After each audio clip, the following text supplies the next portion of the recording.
मित्रांनो, आज आपण पाहणार आहोत कोंबडीचे अंडे ही गोष्ट. बऱ्याच वर्षाच्या अनुभवावरून अकबरला हे माहीत होते की बिरबलची मजाक करणे सोपी गोष्ट नाही.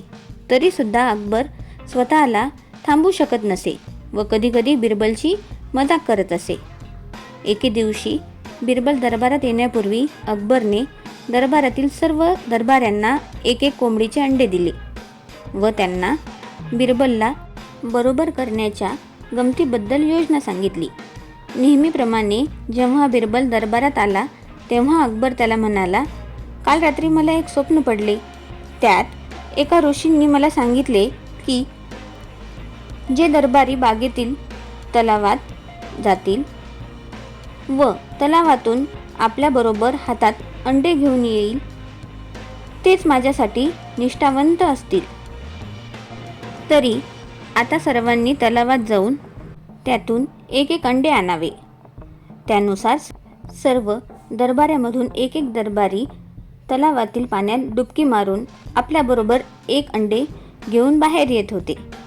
शेवटी आता बिरबलचा नंबर होता. बिरबलने तलावात उडी मारली, परंतु अंडे सापडण्यात तो अयशस्वी झाला. त्याला त्वरित लक्षात आले की ही अकबरची माझ्यासोबत गंमत करण्याची योजना आहे.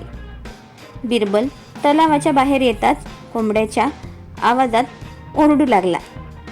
कोंबड्याच्या त्या आवाजाने अकबर संतप्त झाला. तो बोलला, तू वेडा झाला आहेस का? तलावातून प्रत्येकजण आपल्यासोबत अंडे घेऊन आला, परंतु तुझ्या हातात अंडे नाही असे का? बिरबल बोलला, महाराज, फक्त कोंबड्याच अंडे घालू शकतात. मी तर कोंबडा आहे.